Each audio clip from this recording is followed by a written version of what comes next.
DMs. I am Janita Pascal, your inspirational mindset shifter and the founder and managing director of G.P.A Inc., where we inspire intellectual innovation.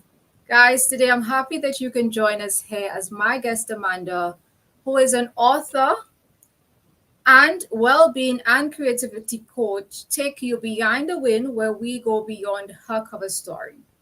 As we know, behind the win are experiences and challenges that we all encounter.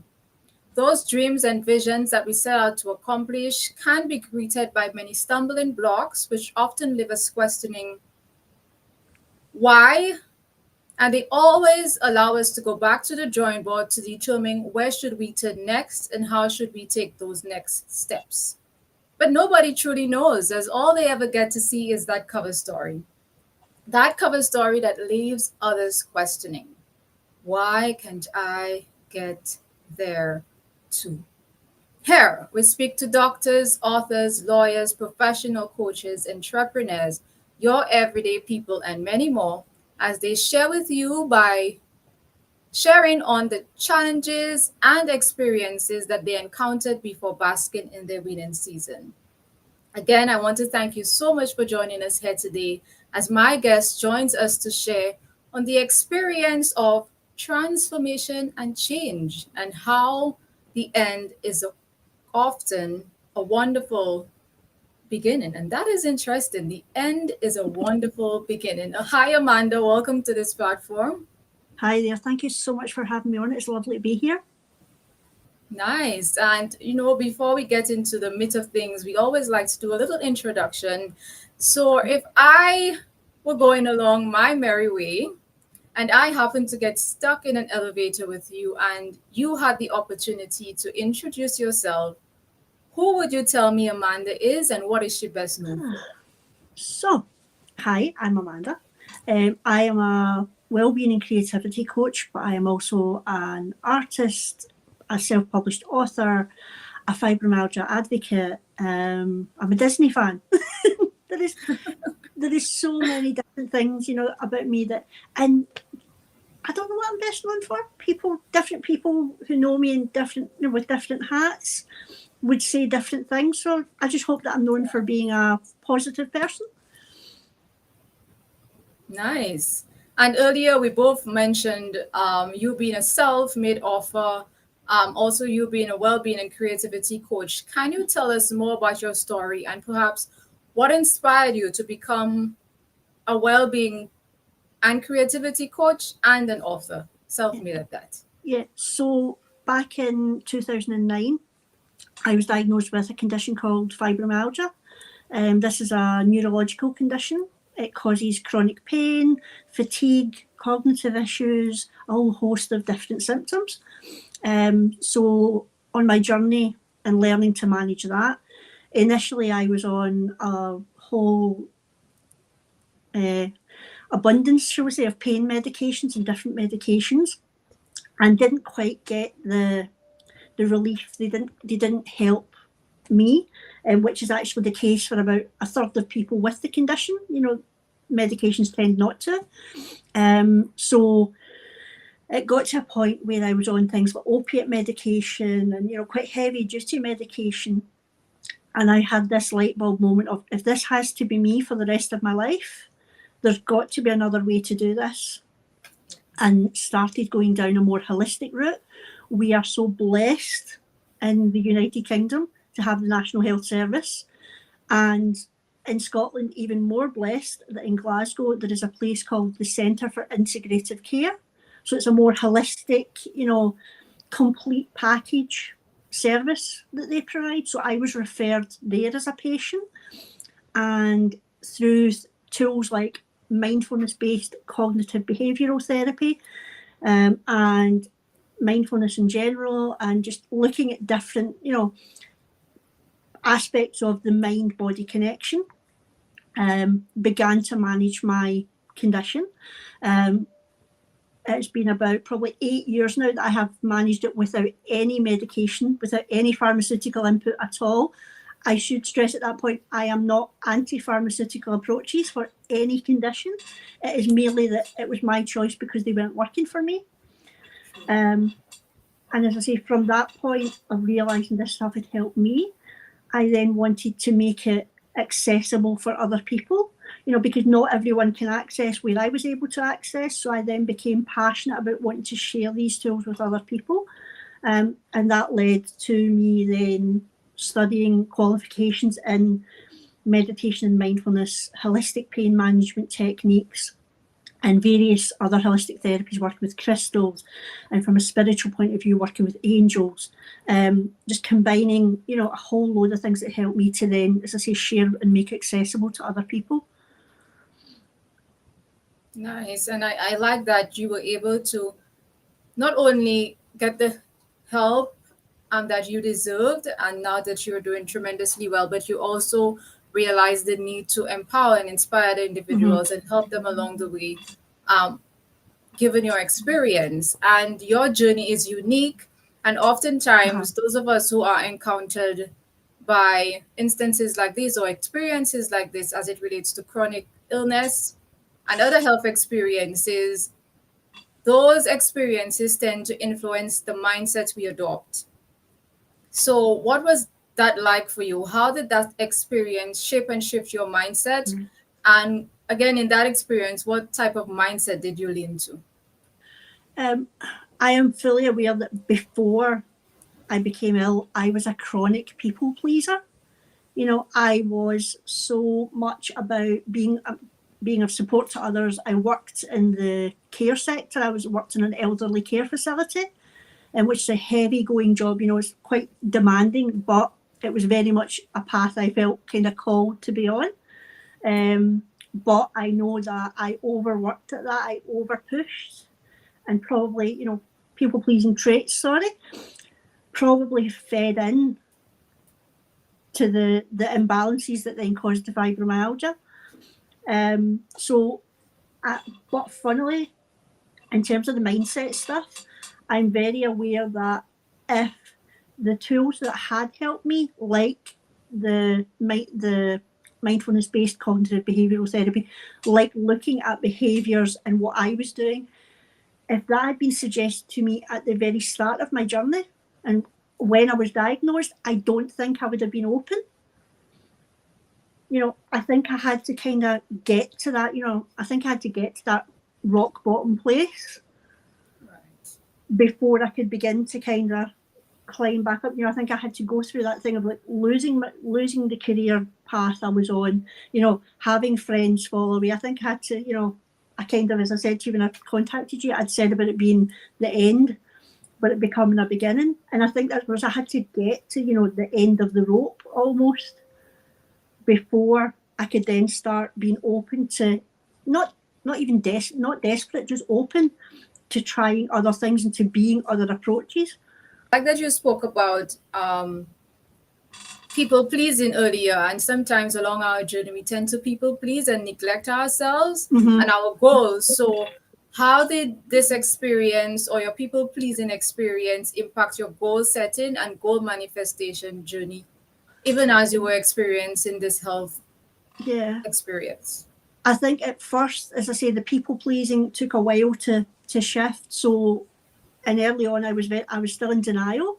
I was still overworking, over pushing, but then came the point of nope, this is not helping. This is not the realization of looking at the mindset and looking at why I was doing it and sort of analyzing that almost, but simply just beginning to realize that people pleasing is okay if you remember that you too are a person. You too are people. So it's like, if you start with yourself and if you look after yourself, you can still be of service and support and reach out to other people. It's that thing of continuing to top up your own energy, Yeah. your own vase, so that you can then pour out to others. But start with yourself. True.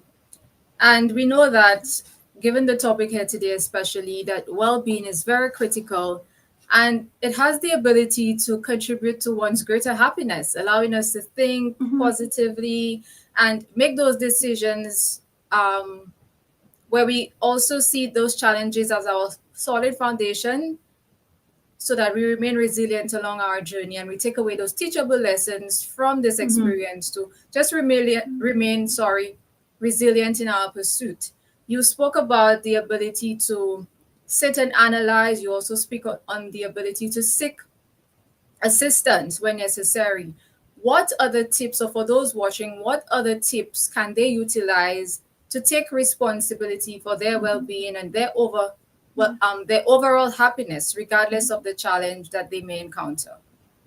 I think the first thing I have to stress about this, although it's mindset work based, is yes, positive thinking, but not toxic positivity. You know, if you're, it's more about acceptance. You know, you don't have, you might not necessarily, you don't have to be happy about where you are. You know, there are days when I am not happy about my fibromyalgia being there, but it's still going to be there. You know, so it's just that thing of the acceptance of, okay, this is what I'm dealing with in this moment, you know, and try and find that thread to hold on to then get to the point of when you're ready to figure out the next step. You know, sometimes it just, getting over the challenge just begins with sitting with it and accepting the challenges there. Yeah. You know, to know where you're going, you have to acknowledge where you are. Yeah, true. I like that you mentioned acceptance, and to get where we're going, we need to know where we are. And I think this is a key takeaway message for many of us here today, including myself. Upon discovering your profound interest in sharing your insights here with us today, I was captivated by your book. And your book title goes, How I Became a Butterfly, Creative Tools for Coping with Life and Chronic Illness. Could you kindly elaborate on the inspiration again behind your book, and what readers like myself can anticipate, and where we can get your book?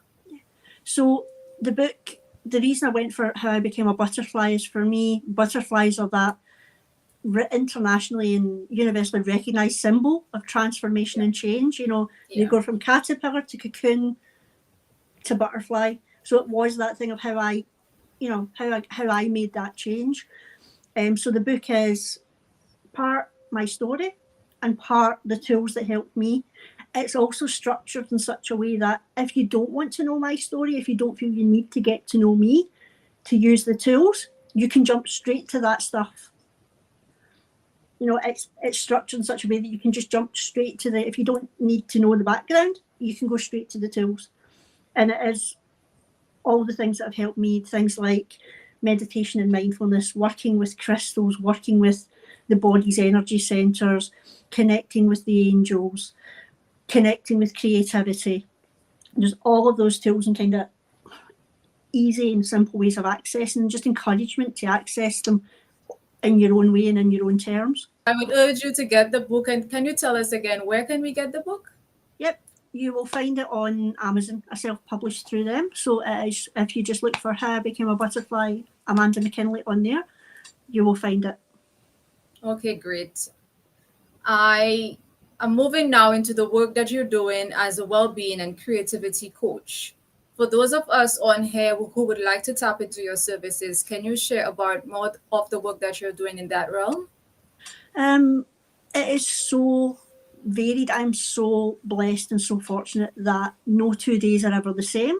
I can go from working with adults with learning difficulties and additional support needs through to this coming week where I'll be working with young carers, using and teaching them about essential oils and working with essential oils for relaxation. I also run meditation classes. I work, as I say, work with crystals, and I work with angel cards one-to-one with people. So genuinely, there is no 2 days that are the same. It's because well-being is such a wide umbrella. You know, it is, it's mind, body, spirit. And different people are going to have different needs depending on why they're getting in touch. The work I do will change depending on the group that I'm, or the individual that I'm working with. Okay, nice. So again, Amanda mentioned that we all have different needs, and for her to help you better and to understand your needs, what you would need to do is to contact her and see how best she can guide you along your transformational journey. Amanda, it's always sad that those types of conversations have to come to an end, but for those listening to us here today who are experiencing any such challenge and are looking for a mentor as they transform and change to open their minds to a new beginning, how and where can they find you? Start off point, as we covered, the book is available on Amazon, but to have a personal contact with me, if you just search for the Butterfly Room Paisley, that will bring up my website. And on social media, I'm on pretty much all of the social media platforms. I have no shame when it comes to reaching out to people. Which also is actually, funnily enough, is part of the transformation. Right. Up until a few years ago, I was very shy about putting myself out there like this. True. Like me of about 6, in fact, me of 5 years ago would never have signed up to come and talk to yourself. So that's been part of Like the you're telling my transformation story. as well.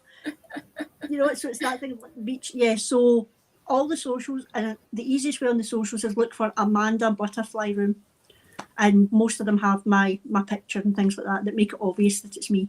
There'll be plenty of purple. Nice. Purple is an empowering color, especially for women. Yeah. So just before you go, are there any last words that you would like to share with the audience? I think it is just I'd go back to the title we gave this conversation. I know wherever you are right now could seem like the beginning, but just trust that it might seem like the end, but just trust that from that ending it can make space and opportunities for something more beautiful to come along. Yeah, I'm just so happy that you were able to come on here today to share with us, because sometimes those challenges that we encounter in life can just serve as the building block that would demotivate us from actually accomplishing those things that we set out to achieve. And look at your story today. You did not stop, you remained resilient, and here you are speaking with us and also assisting individuals across borders as they address the situation with chronic illness and accomplishing those things that they set out to accomplish. So I just really want to applaud you for the work that you're doing. And guys, I would like to thank you so much for joining us here.